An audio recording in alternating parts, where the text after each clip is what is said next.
L'homme le plus riche de Rome hurle de terreur, tandis que l'or liquide descend lentement vers ses lèvres. Autour de lui, des milliers de spectateurs scandent le nom de celui qui va l'exécuter. Mithridate, le roi du pont, l'ennemi le plus redoutable que Rome ait jamais connu. Cette scène atroce qui se déroule en 88 avant Jésus-Christ à Pergame n'est que l'aboutissement d'une vengeance planifiée depuis des décennies. Tout commence 47 ans plus tôt, dans les montagnes glacées d'Anatolie, quand un enfant de 12 ans découvre le cadavre de son père empoisonné. Mithridate V vient de s'effondrer à table, le visage violacé, les yeux révulsés. Le poison a agi en quelques minutes. Autour du cadavre royal, les conspirateurs échangent déjà des regards complices. Le jeune Mithridate VI comprend immédiatement qu'il est le prochain sur la liste. Sa mère Laodice VI s'empare de la régence avec une brutalité calculée. Elle fait emprisonner tous les fidèles de son mari et place ses propres hommes au poste clé. Le message est clair, le petit prince doit disparaître pour que son frère cadet Mithridate Crestus monte sur le trône. Cette nuit-là, des tueurs pénètrent dans les appartements princiers. Ils trouvent un lit vide et une fenêtre ouverte sur le vide. Mithridate VI a sauté dans le précipice plutôt que d'attendre la mort. Les assassins croient leur mission accomplie, mais ils se trompent lourdement. Le prince a survécu à sa chute grâce aux branches d'un arbre centenaire. Blessé mais vivant, il rampe jusqu'à une grotte qu'il connaît depuis l'enfance. Commence alors une épreuve qui va forger le caractère impitoyable du futur roi. 7 années de survie dans la nature sauvage. Mithridate apprend à chasser l'ours à main nue, à dresser les chevaux sauvages, à manier l'épée comme un barbare scythe. Mais surtout, il développe l'obsession qui fera sa légende, l'immunité au poison. Chaque jour, il ingère de petites doses de toxines végétales et minérales, augmentant progressivement les quantités. Cette pratique manque de le tuer plusieurs fois. Son corps se couvre d'ulcères, ses cheveux tombent par plaques, ses ongles noircissent. Mais peu à peu, son organisme s'adapte. À 15 ans, il peut boire du venin de vipère sans sourciller. En 113 avant JTC, le fantôme surgit des montagnes. Mithridate VI, à 22 ans, mesure 2,10 mètres et sa musculature impressionne même les guerriers scythes qui l'accompagnent. Il marche sur Sinope avec 300 hommes déterminés à mourir pour lui. Sa mère l'attend dans la grande salle du palais, entourée de ses gardes.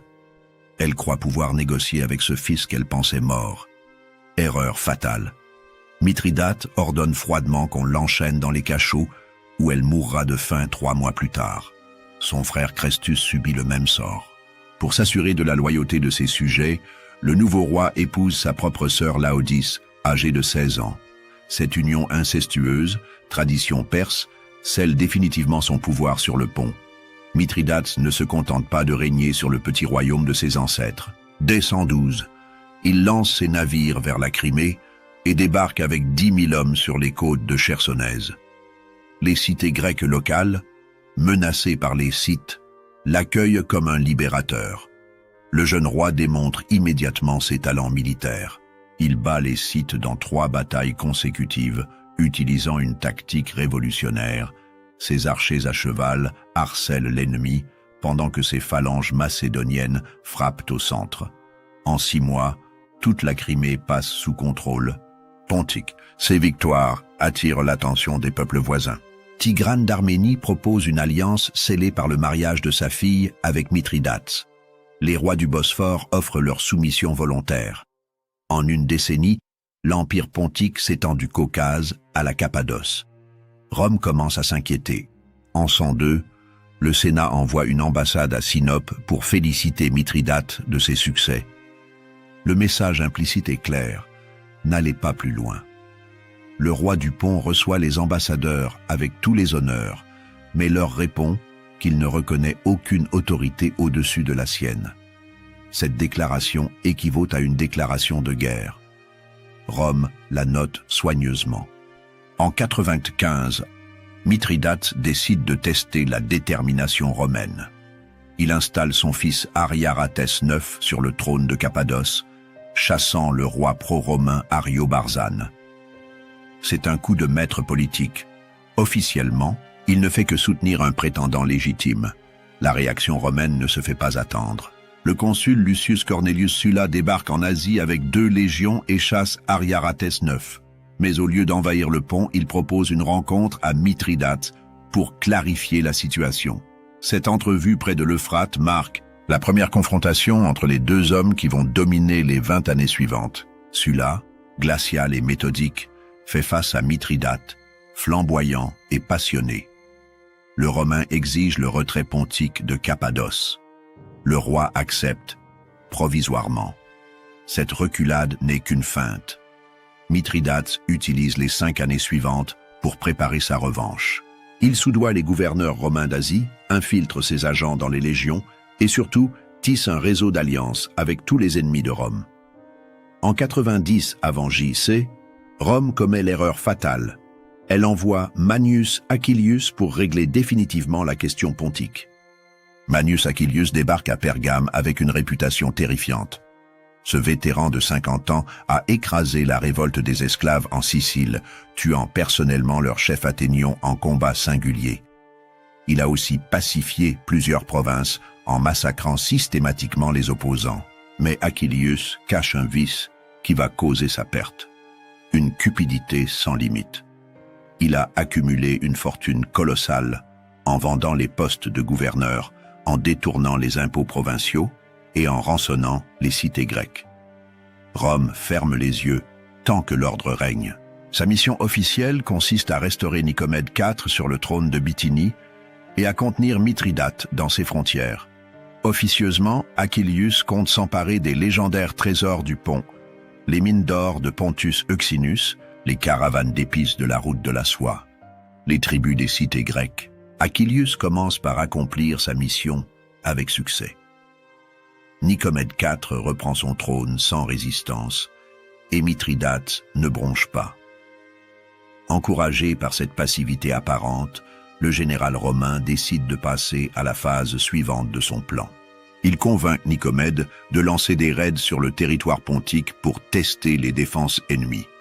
En réalité, ces expéditions visent à piller les villages frontaliers et à provoquer Mithridate.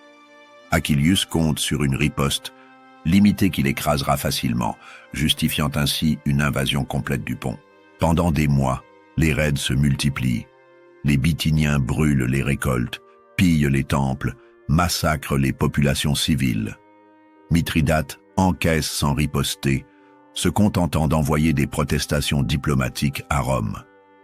Aquilius interprète ce silence comme de la faiblesse. Il prépare l'assaut final. Une invasion massive de la Bithynie et du pont avec 4 légions. Il a déjà réparti les futures conquêtes entre ses officiers et calculé ses profits personnels. Il ne sait pas qu'il vient de tomber dans le piège le plus sophistiqué de l'histoire antique. Le 15 mai 89 avant J.C., aux premières lueurs de l'aube, les guetteurs romains de Nicomédie voient une muraille noire à l'horizon. Ce qu'ils prennent d'abord pour un nuage d'orage se révèle être l'armée de Mithridate, 120 000 fantassins, 16 000 cavaliers et 130 chars à faux étincelants. Aquilius n'en croit pas ses yeux. Où le roi du pont a-t-il trouvé une telle armée? Ses renseignements parlaient de 20 000 hommes au maximum. En réalité, Mithridate a secrètement mobilisé toutes les forces de son empire, Scythes de Crimée, Sarmates du Caucase, Galates d'Anatolie, Thraces des Balkans. La bataille de Protostatium commence par une charge terrifiante des chars à faux. Ces machines de guerre, inventées par les Perses, sèment la panique dans les rangs romains. Leurs roues armées de lames acérées fauchent littéralement les légionnaires, créant des trouées sanglantes dans les formations. Aquilius tente de rallier ses troupes, mais ses 40 000 hommes, principalement des auxiliaires mal entraînés, cèdent à la terreur. Quand la cavalerie scythe charge sur les flancs en hurlant ses cris de guerre, c'est la débandade générale. En 3 heures, l'armée romaine cesse d'exister. Aquilius lui-même, désarçonné par une lance sarmate, tente de fuir vers la côte avec une poignée de fidèles. Il espère rejoindre une galère romaine mouillée dans le port de Sinope. Mais les populations locales, qui haïssent Rome depuis des décennies d'exploitation, le trahissent. Des paysans bithyniens le livrent à Mithridate contre une récompense dérisoire, 100 pièces d'or. Le roi du Pont tient enfin sa vengeance. Mithridate ne se contente pas d'exécuter sommairement son prisonnier. Il va transformer la chute d'Achillius en spectacle politique qui marquera l'histoire. Le général romain devient l'emblème de la corruption et de la cupidité de Rome. D'abord, on l'attache sur un âne et on le promène de ville en ville. À chaque étape, des crieurs publics énumèrent ses crimes, les pots de vin acceptés, les impôts détournés, les populations massacrées. Achillius, jadis consul de Rome, est contraint de confesser publiquement ses forfaits. Cette humiliation dure 6 semaines. Dans chaque cité traversée, les foules se pressent pour voir l'homme qui incarnait la puissance romaine réduit à l'état de bête de cirque. Les enfants lui lancent des pierres, les femmes lui crachent au visage, les vieillards maudissent son nom. Achillius tente plusieurs fois de négocier sa libération. Il offre d'abord sa fortune personnelle, 3 millions de sesterces cachés dans des banques de Rhodes. Mithridate refuse. Il propose alors de livrer les plans secrets des défenses romaines d'Asie. Nouveau refus. Désespéré, il va jusqu'à offrir d'empoisonner le Sénat romain. Mithridate éclate de rire. Le roi du Pont a d'autres projets pour son prisonnier. Le 3 septembre 89, Mithridate fait son entrée triomphale dans Pergame, l'ancienne capitale du royaume d'Asie. 50 000 spectateurs se pressent sur la grande place pour assister au spectacle final. Au centre de l'esplanade, on a dressé une estrade de marbre blanc. Achillius y est amené, les mains liées dans le dos, sous les cris de haine de la foule. Le général qui terrorisait l'Asie n'est plus qu'un vieillard tremblant, brisé par des semaines d'humiliation. Mithridate monte sur l'estrade, resplendissant dans sa cuirasse d'or et sa cape pourpre. Sa voix puissante porte jusqu'au dernier rang. « Citoyens d'Asie, voici l'homme qui prétendait vous civiliser. Regardez le vrai visage de vos oppresseurs. » Il désigne Achillius du doigt. « Cet homme a transformé la justice en commerce. La loi en marchandise, vos souffrances en profit. Il avait soif d'or. Je vais étancher cette soif pour l'éternité. » Des serviteurs apportent un brasero ou font de l'or pur dans un creuset d'argile. La température dépasse 1000 degrés. Le métal liquide brille d'un éclat aveuglant, projetant des reflets dorés sur les visages fascinés des spectateurs. Achillius comprend enfin son sort. Il tente de parler, d'implorer, mais les gardes lui immobilisent la tête et lui ouvrent la bouche de force. Mithridate saisit le creuset de ses mains gantées et s'approche lentement. « Tu as vécu pour l'or, tu mourras par l'or. » D'un geste délibéré, le roi verse l'or fondu dans la gorge du Romain. L'effet est instantané et atroce. Le métal en fusion carbonise les tissus de la gorge en quelques secondes.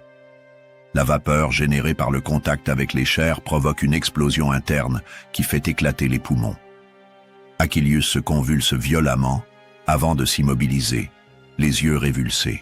La foule hurle son approbation pendant que Mithridate contemple le cadavre de son ennemi. Que ceci serve d'exemple à tous ceux qui transforment l'or en Dieu.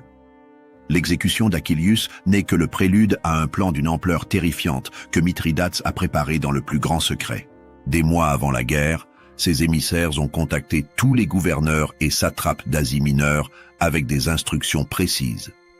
Le message, identique partout, glacera d'effroi les historiens.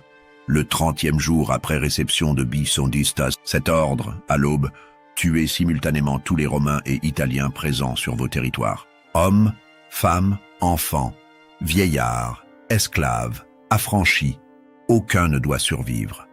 Leurs biens seront confisqués et partagés avec le roi Mithridate. Le 15 octobre 88 avant J.C., à la première heure, l'Asie mineure se transforme en gigantesque abattoir. Dans toutes les villes, dans tous les villages, les populations locales se soulèvent simultanément contre leurs oppresseurs romains. À Éphèse, les Romains tentent de se réfugier dans le temple d'Artémis, lieu d'asile sacré depuis des siècles. Peine perdue. La foule en furie les arrache à l'autel et les égorge sur les marches mêmes du sanctuaire. le sang coule si abondamment qu'il forme des ruisseaux dans les rues pavées. À Pergame, les familles patriciennes sont traînées hors de leur palais et massacrées à coups de hache devant leurs propres esclaves. À Adramithion, on précipite les négociants romains du haut des falaises. À Caunus, on les noie dans les citernes publiques. Partout, c'est la même sauvagerie méthodique. Les enfants romains sont écrasés contre les murs, les femmes violées avant d'être tuées, les vieillards brûlés vifs. Cette violence extrême révèle l'étendue de la haine accumulée pendant des décennies d'exploitation.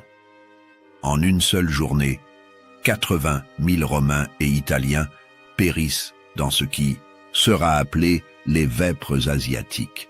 Ce massacre, le plus important de l'histoire antique, plonge Rome dans la terreur. La nouvelle du massacre met 3 semaines à atteindre Rome. Quand les premiers survivants débarquent au port d'Ostie avec leur récit d'horreur, c'est la stupéfaction générale. Jamais dans son histoire, la République n'a subi un tel affront. Le Sénat se réunit en session extraordinaire. Les sénateurs écoutent dans un silence glacial les témoignages des rescapés. Lucius Marcus raconte comment sa femme et ses 3 enfants ont été égorgés sous ses yeux à Smyrne. Gaius Antonius décrit les tortures subies par les patriciens de Pergame. Ces récits révèlent une réalité que Rome refusait de voir. Ses citoyens sont haïs dans les provinces avec une intensité terrifiante. L'exploitation systématique, la corruption des gouverneurs, les abus des publicains ont transformé l'Asie en poudrière prête à exploser. Marcus Aemilius Scaurus, le prince du Sénat, prend la parole d'une voix blanche. « Citoyens, nous venons de perdre en un jour plus d'hommes cannibales n'en a tué en 15 ans de guerre. Cette honte doit être lavée dans le sang. » Tous les sénateurs se lèvent et scandent « Guerre, guerre, guerre !» Rome décrète la mobilisation générale et vote des crédits illimités pour écraser Mithridate. Mais la République traverse une période de guerre civile entre Marius et Sylla. Il faudra 2 ans pour organiser la riposte. 2 années pendant lesquelles Mithridate va étendre ses conquêtes. Enhardi par ses succès, Mithridate lance ses généraux à la conquête de la Grèce. Archélaos débarque au Pirée avec 40 000 hommes et marche sur Athènes. Les Athéniens, là de la domination romaine, ouvrent leurs portes aux libérateurs pontiques. Cette trahison de la cité symbole de la civilisation grecque fait l'effet d'un coup de tonnerre. D'autres villes suivent l'exemple athénien. Sparte chasse sa garnison romaine, Thèbes massacre ses magistrats pro-romains, Delphes livre ses trésors à Mithridate. En quelques mois, toute la Grèce orientale passe sous contrôle pontique. Mithridate semble avoir réussi l'impossible, coaliser l'Orient grec contre Rome. Ses partisans proclament qu'il est le nouveau Alexandre, celui qui unifiera l'Orient contre l'Occident barbare. Cette euphorie va brutalement cesser quand Sylla prend enfin le commandement des armées romaines.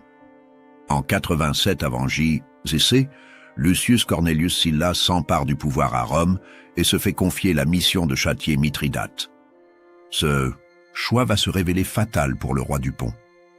Sylla n'est pas seulement un général brillant, c'est un psychopathe qui trouve du plaisir dans la destruction. Il débarque en Épire avec 5 légions d'élite, 30 000 hommes aguerris par des années de guerre civile. Sa première cible, Athènes, symbole de la trahison grecque. Le siège qui commence révèle toute la cruauté romaine. Sylla fait construire des machines de guerre gigantesques. Ses tours d'assaut dépassent les murailles athéniennes. Ses catapultes lancent des projectiles de 100 kilos qui ébranlent les fondations de la ville. Ses béliers, manœuvrés par des équipes de 200 hommes, martèlent jour et nuit les portes de bronze. Archélaos résiste avec l'énergie du désespoir. Il organise des sorties nocturnes pour incendier les machines romaines. Il fait percer des galeries sous les tours d'assaut pour les faire s'effondrer. Il distribue ses dernières réserves aux défenseurs affamés. Pendant 6 mois, Athènes endure un calvaire effroyable. Les habitants mangent l'herbe des jardins sacrés, puis le cuir de leurs sandales, puis la chair des morts. Certains se jettent du haut des murailles pour échapper à l'agonie. Quand Sylla perce enfin les défenses, sa vengeance dépasse tout ce que l'Antiquité a connu. Il lâche ses légions dans les rues avec un ordre simple: tuer tout ce qui bouge. Le massacre dure 3 jours et 3 nuits. Le sang coule si abondamment dans l'agora qu'il forme un lac rouge. Seule l'intervention de quelques nobles romains philhellènes épargne les monuments à la destruction complète. Mais Athènes ne se relèvera jamais de cette saignée. Archélaos parvient à s'échapper d'Athènes avec 10 000 survivants et reçoit des renforts massifs de Mithridate. En 86 avant JC, il fait face à Sylla près de Chéronée avec 120 000 hommes, fantassins pontiques, cavaliers scythes, chars à faux cappadociens. Sylla ne dispose que de 30 000 légionnaires, mais il va démontrer la supériorité absolue de l'art militaire romain. Pendant la nuit précédant la bataille, il fait creuser des centaines de fosses dissimulées devant ses lignes et y plante des pieux acérés. À l'aube, Archélaos lance ses chars à faux dans une charge spectaculaire. Ces machines terrifiantes, qui ont écrasé l'armée d'Achillius, foncent vers les lignes romaines dans un fracas de tonnerre. Mais au lieu de percer, elles s'empalent dans les pièges de Sylla et créent un chaos indescriptible. La cavalerie scythe, perturbée par l'échec des chars, hésite à charger. Sylla en profite pour lancer sa propre cavalerie sur les flancs ennemis. Ses cavaliers gaulois et germains, vétérans des guerres civiles, enfoncent les lignes pontiques comme un coin dans du bois. En 3 heures, l'armée de Mithridate se désintègre. Archélaos fuit avec à peine 10 000 survivants vers ses navires. Sur le champ de bataille jonché de cadavres, Sylla compte ses pertes, 14 morts et 23 blessés. Cette victoire éclatante brise le mythe de l'invincibilité pontique et redonne confiance aux Romains. Après sa défaite, Archélaos prend une décision qui va peser lourd dans la suite des événements. Il offre secrètement ses services à Sylla. Cette trahison n'est pas motivée par la lâcheté, mais par le réalisme. Le général pontique a compris que Rome finira par l'emporter. Sylla, homme pragmatique, accepte cette défection. Il promet à Archélaos la citoyenneté romaine, de vastes domaines en Italie, et surtout l'amnistie pour ses crimes de guerre. En échange, le transfuge doit livrer tous les secrets militaires de Mithridate. Cette alliance secrète porte rapidement ses fruits. Quand Mithridate envoie une 2e armée en Grèce sous le commandement de Dorilaos, Archélaos fournit à Sylla tous les renseignements nécessaires: effectifs, armement, plan de bataille, faiblesse des commandants. La bataille d'Orchomène, en 85 avant JC, tourne au carnage pour les troupes pontiques. Prévenu par Archélaos, Sylla tend une embuscade parfaite à Dorilaos. L'armée de Mithridate est anéantie sans que les Romains perdent un seul homme. Cette série de défaites contraint finalement Mithridate à demander la paix. En 85 avant JC, les 2 hommes les plus impitoyables de leur époque se rencontrent face à face près des Dardanelles.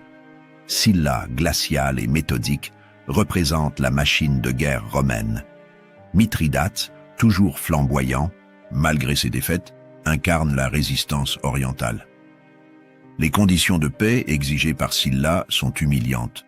Restitution de toutes les conquêtes pontiques, paiement d'une indemnité de 3000 talents d'or, livraison de 70, galère de guerre, exécution de tous les responsables du massacre des vêpres asiatiques. Mithridate accepte ces conditions draconiennes, mais il garde l'essentiel: son trône, son royaume de base et surtout, sa vie. Plus important encore, il gagne du temps. Pendant que Rome s'enlise dans ses guerres civiles entre Sylla et Marius, puis entre César et Pompée, il peut reconstituer discrètement ses forces. Cette paix n'est qu'une trêve, et les 2 hommes le savent parfaitement. Sylla retourne en Italie pour régler ses comptes avec ses ennemis politiques.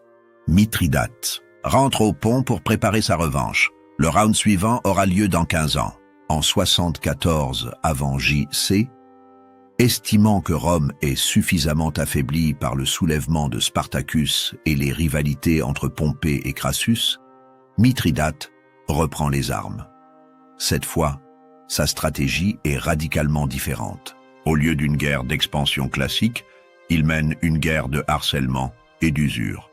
Ses agents infiltrent les armées romaines et organisent des mutineries. Ses espions empoisonnent les puits des camps ennemis. Ses assassins éliminent les officiers romains isolés. Cette guerre de l'ombre démoralise profondément les légions.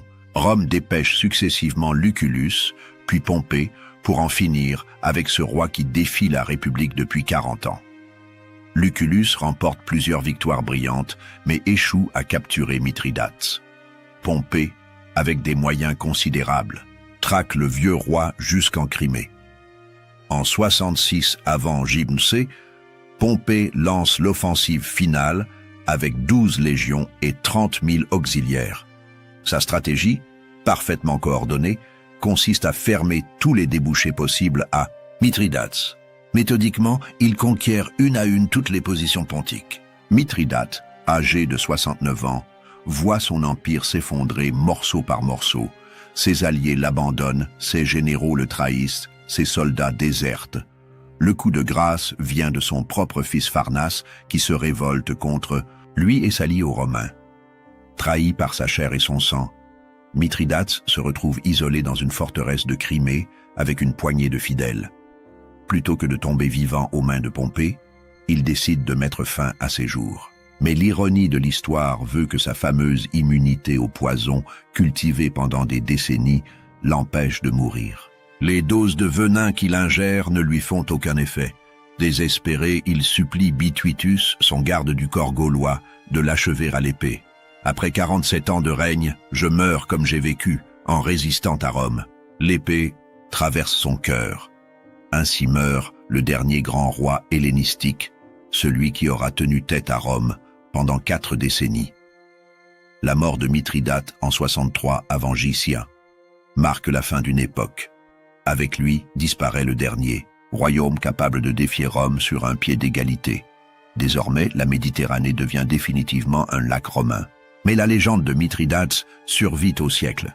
Son nom devient synonyme de résistance à l'oppression.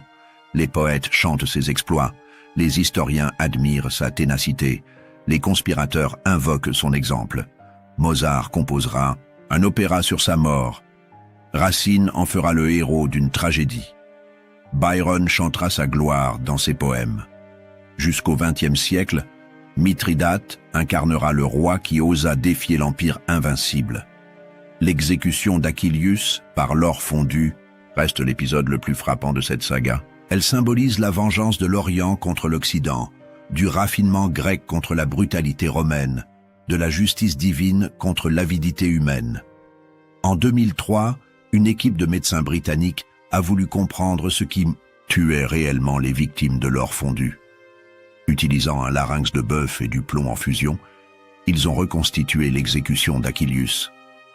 Leurs conclusions sont édifiantes. L'or fondu, à plus de 1000 degrés, provoque instantanément la vaporisation des liquides corporels. Cette vapeur sous pression fait littéralement exploser les organes internes. La mort survient en moins de 10 secondes par arrêt cardiaque et choc thermique. Mais le plus troublant, c'est que la victime reste consciente pendant ces 10 secondes atroces. Elle ressent la brûlure de l'or qui descend dans sa gorge, la douleur de ses poumons qui se déchirent, l'agonie de son cœur qui s'emballe avant de s'arrêter à jamais. Cette étude confirme que Mithridate avait choisi la plus atroce des morts pour son ennemi. L'or fondu n'était pas seulement symbolique, il était aussi la torture la plus raffinée de son époque. L'exécution d'Achillius révèle un aspect troublant de la personnalité de Mithridate, son goût pour les châtiments sophistiqués. Ce roi cultivé, qui parlait 22 langues et protégeait les arts, manifeste une créativité inquiétante quand il s'agit de punir ses ennemis. Les archives pontiques, partiellement conservées par les historiens romains, décrivent d'autres supplices inventés par le roi. Les traîtres de son entourage subissent l'empalement en public, plantés sur des pieux de 3 mètres de haut. Les espions romains sont noyés dans des cuves d'huile bouillante. Les publicains capturés, ces collecteurs d'impôts honnis, sont enterrés vivants dans du miel et livrés aux insectes qui les dévorent lentement.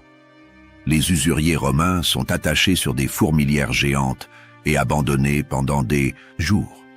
Leurs cris attirent d'autres prédateurs qui achèvent l'œuvre des fourmis. Ces tortures ne répondent pas seulement à la vengeance personnelle. Elles visent à terroriser les populations romaines d'Asie et à décourager toute collaboration avec l'occupant. Mithridates comprend que la terreur peut être une arme politique aussi efficace que l'épée. Chaque exécution publique ordonnée par Mithridates obéit à une mise en scène minutieuse. Le roi fait venir des témoins de toutes les provinces, des artistes pour immortaliser la scène, des héros pour répandre la nouvelle dans l'Empire. L'exécution d'un gouverneur romain corrompu à Éphèse attire 50 000 spectateurs. Celui-ci, coupable d'avoir vendu des enfants grecs comme esclaves, est attaché entre deux navires qu'on écarte progressivement. Son corps se déchire lentement sous les hurlements de la foule. Un banquier romain qui prêtait à des taux usuraires est crucifié la tête en bas, sa fortune en pièces d'or clouée sur la croix au-dessus de lui. Un magistrat qui vendait la justice subit le supplice de la barque, enfermé entre deux embarcations, nourri de miel et de lait jusqu'à ce que la dysenterie et les insectes le tuent. Ces spectacles macabres se répètent dans toutes les grandes villes d'Asie. Mithridate veut que chaque Romain sache qu'il paiera ses crimes de sa vie. Cette stratégie de terreur fonctionne.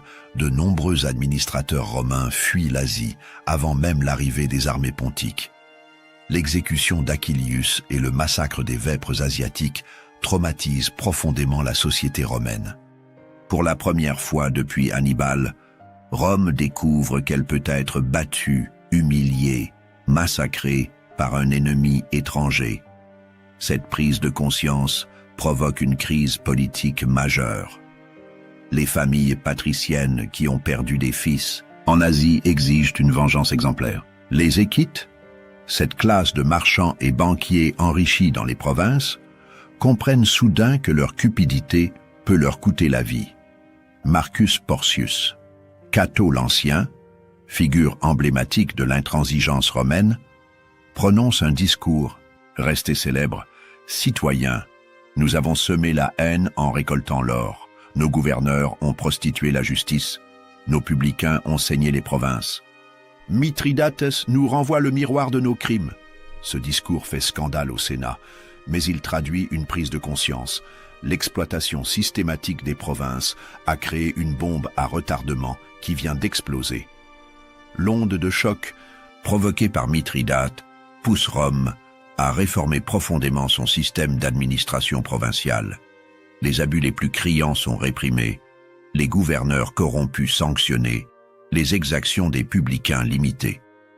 Cette évolution, directement inspirée par la terreur qu'inspire Mithridates, améliore paradoxalement la gouvernance romaine. Les provinces connaissent une période de relative prospérité, les révoltes se raréfient, l'intégration culturelle s'accélère.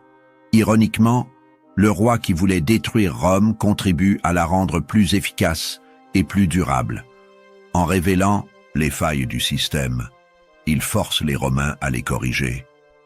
L'or utilisé pour exécuter Achillius donne naissance à de nombreuses superstitions dans le monde antique. Ce métal, souillé par le crime, est réputé maudit, porteur de malédictions qui s'abattront sur quiconque le touchera. Quand Sylla reprend Pergame en 84 avant J.C., ses soldats découvrent cet or dans le trésor royal. Plusieurs légionnaires qui s'en emparent meurent dans les semaines suivantes de fièvre inexpliquée. D'autres sombrent dans la folie, prétendant voir le fantôme d'Achillius les poursuivre. Ces récits, amplifiés par la rumeur, alimentent la légende noire de Mithridate. En réalité, l'or en question contient probablement des traces de mercure et d'arsenic, utilisées pour purifier le métal. Ces substances toxiques expliquent les empoisonnements rapportés par les chroniqueurs. Mais dans l'Antiquité, on préfère invoquer la malédiction divine. Cette dimension surnaturelle renforce l'impact psychologique de l'exécution. Achillius ne meurt pas seulement dans d'atroces souffrances, il emporte dans la tombe une malédiction qui frappe tous ceux qui l'approchent. Même après sa mort, Mithridate continue d'inspirer la résistance anti-romaine. Ses anciens généraux organisent des réseaux clandestins dans tout l'Orient. Ses partisans entretiennent sa mémoire par des récits épiques et des chants de guerre. En Crimée, son fils Pharnace, pourtant responsable de sa chute, finit par reprendre les armes contre Rome. Il sera écrasé par César Azéla en 47 avant J. C, mais non sans avoir infligé de lourdes pertes aux légions. En Cappadoce, le prétendant Sicinès se réclame de l'héritage pontique et soulève les montagnards contre Rome. En Arménie, le roi Tigrane le Jeune invoque le souvenir de son grand-père pour justifier sa révolte. Ces sursauts de résistance, écrasés un à un par Rome, témoignent de la persistance du mythe mithridatique. Le roi mort continue de hanter l'Orient méditerranéen.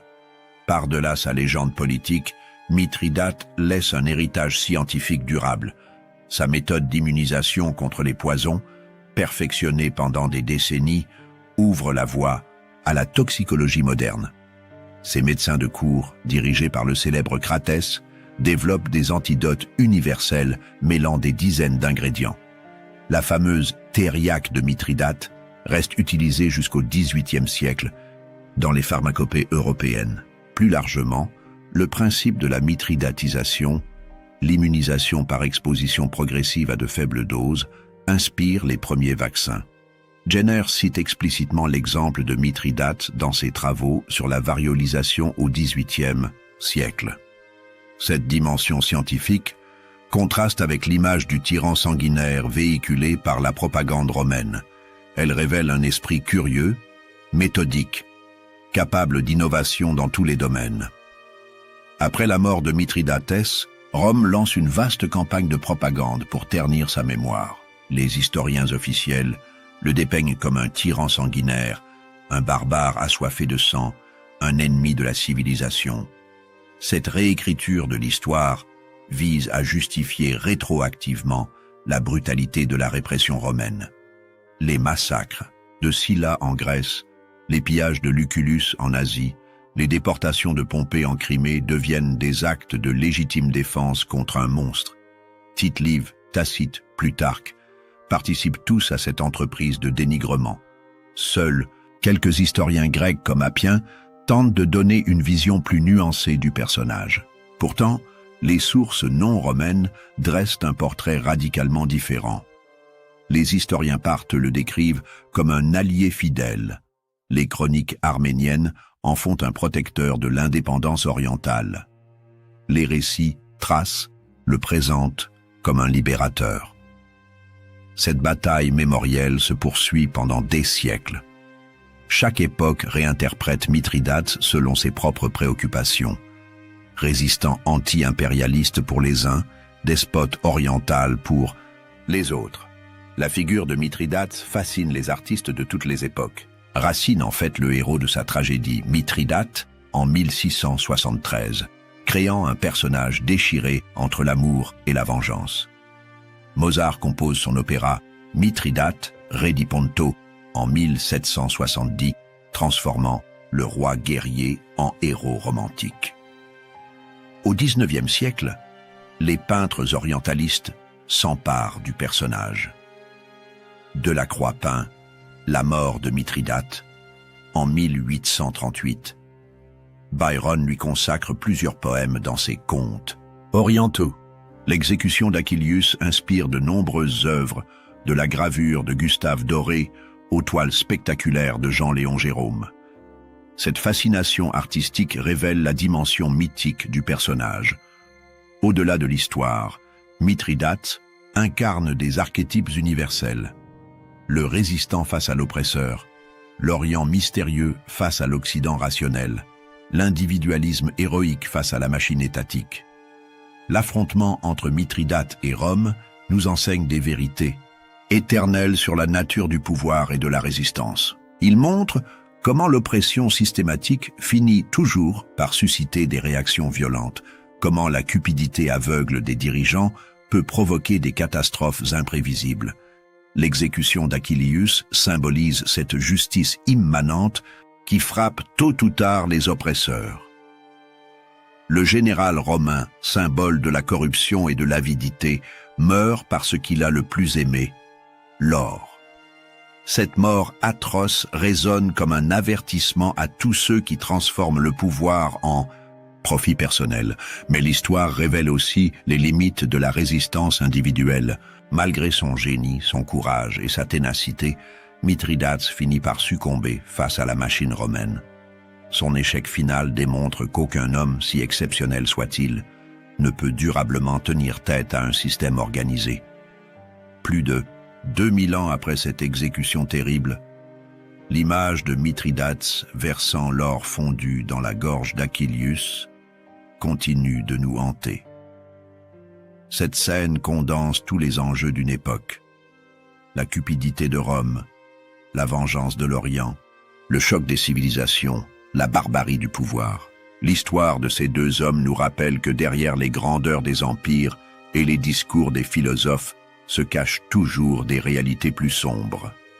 Elle nous montre comment la soif de richesse peut conduire aux pires extrémités, comment l'oppression engendre la violence, comment la politique se transforme en carnage. Mithridate et Achilleus incarnent cette face noire de l'humanité, celle qui transforme l'or en instrument de mort et la vengeance en spectacle public. Leur affrontement posthume continue de résonner dans notre mémoire collective, rappelant que l'histoire est toujours écrite avec l'encre du sang et l'or de la mort. Cette leçon terrifiante garde toute sa validité. Tant que les hommes chercheront le pouvoir et la richesse au détriment de la justice, il y aura toujours des Achilleus pour opprimer et des Mithridates pour se venger. L'or coulera toujours dans des gorges, qu'il soit liquide ou métaphorique, et la mort continuera de frapper ceux qui oublient leur humanité au profit de